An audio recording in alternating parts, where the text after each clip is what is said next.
The One and Only Ivan, Part 6. Elephant Jokes. Ivan, Bob.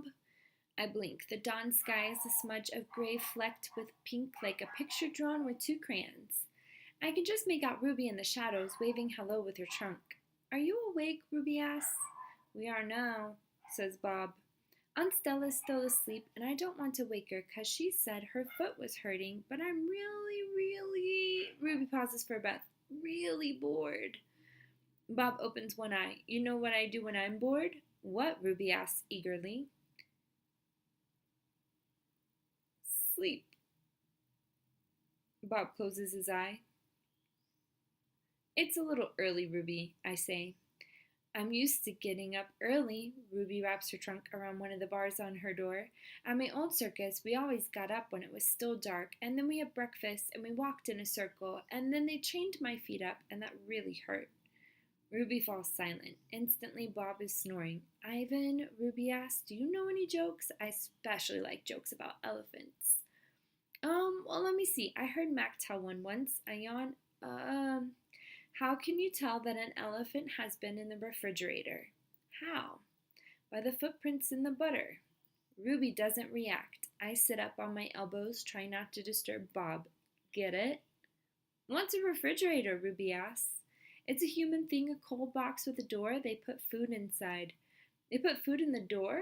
Or food in the box? And is it a big box? Ruby asks, or a little box? I can see this is going to take a while, so I sit up all the way. Bob slides off, grumbling. I reach for my pencil, the one I snapped in half with my teeth. Here, I say, I'll draw you a picture of one. In the dim light, it takes me a minute to find a piece of the paper Julia gave me. The page is a little damp and has a smear of something orange on it. I think it's from a tangerine. I try my best to make a refrigerator. The broken pencil is not cooperating, but I do what I can. By the time I'm done, the first streaks of morning sun have appeared in flashy cartoon colors. I hold up my picture for Ruby to see. She studies it intently, her head turned so that one black eye is trained on my drawing. Wow, you made that? Is that the thing you were telling me about before? Art? Sure is. I can draw all kinds of things. I'm especially good at fruit. Could you draw a banana right now? Ruby asks. Absolutely. I turn the paper over and sketch. Wow, Ruby says again in an odd voice when I hold up the page. It looks good enough to eat. She makes a happy, lilting sound, an elephant laugh. It's like the song of a bird I recall from long ago, a tiny yellow bird with a voice like dancing water. Strange. I'd forgotten all about that bird, how she'd wake me up every morning at dawn when I was still curled safely in my mother's nest. It's a good feeling making Ruby laugh. So I draw another picture and another along the edges of the paper, an orange, a candy bar, a carrot. What are you two up to? Stella asks, moaning as she tries to move her sore foot. How are you this morning? I ask. Just feeling my age, Stella says. I'm fine. Ivan is making me pictures, Ruby says, and he told me a joke. I really like Ivan, Aunt Stella. Stella winks at me. Me too, she says. Ivan, want to hear my favorite joke? Ruby asks. I heard it from Maggie. She was one of the giraffes in my old circus. Sure, I say. It goes like this. Ruby clears her throat.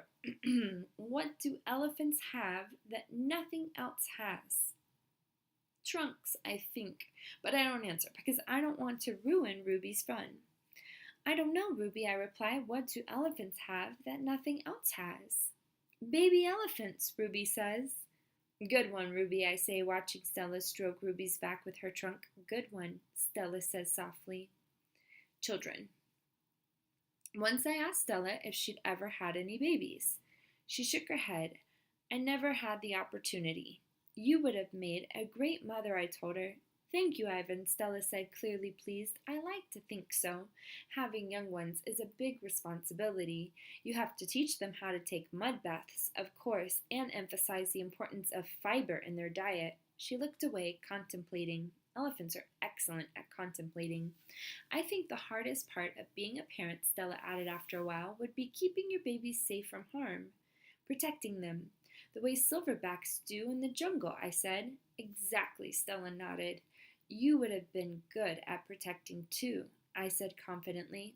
I'm not so sure, Stella said, gazing at the iron bars surrounding her. I'm not sure at all. The parking lot. Mac and George are chatting while George cleans one of my windows.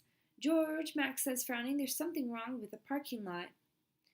George sighs. I'll take a look as soon as I'm done with this window. What's the problem?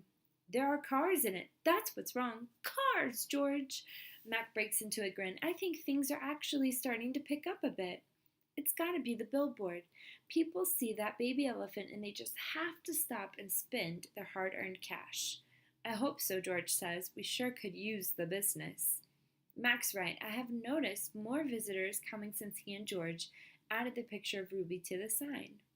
People crowd around Ruby and Stella's domain, oohing and eyeing at the sight of such a tiny elephant. I gaze out at the huge sign that makes humans stop and spend their hard-earned cash. I have to admit that the picture of Ruby is rather cute, even if she doesn't look like a real elephant. I wonder if Mac could add a little red hat and a curly tail to the picture of me. Maybe then more visitors would stop by my domain. I could use a few oohs and ahs myself. Ruby's story. Ivan, tell me another joke, please, Ruby begs after the 2 o'clock show. I think I may have run out of jokes, I admit. A story then, Ruby says. Aunt Stella's sleeping and there's nothing to do. I tap my chin. I'm trying hard to think, but when I gaze up at the food court skylight, I'm mesmerized by the elephant-colored clouds galloping past. Ruby taps her foot impatiently. I know. I'll tell you a story, she says. A real, live, true one. Good idea, I say. What's it about? It's about me. Ruby lowers her voice. It's about me and how I fell into a hole, a big hole. Humans dug it.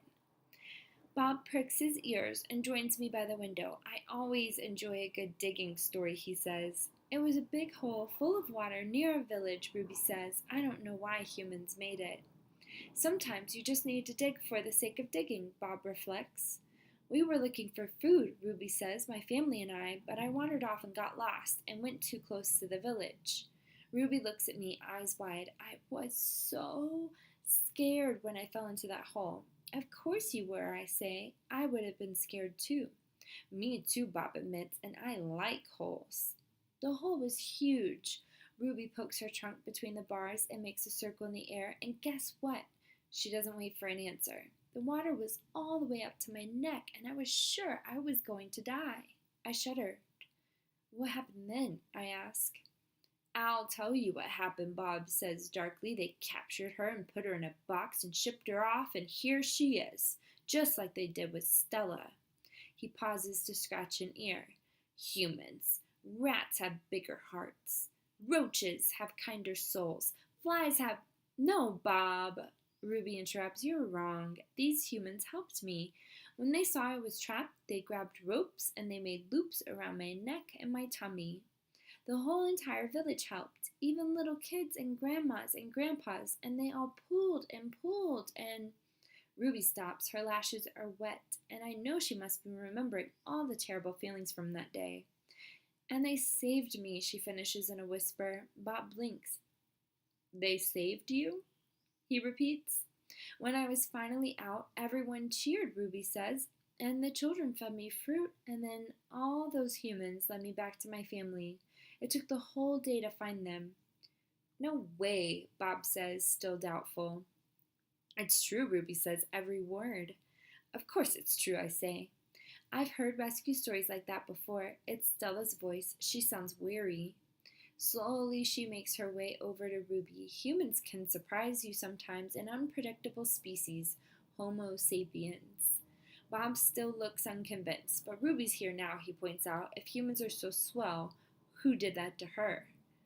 I send Bob a grumpy look. Sometimes he doesn't know when to keep quiet. Ruby swallows, and I'm afraid she's going to cry, but when she speaks, her voice is strong.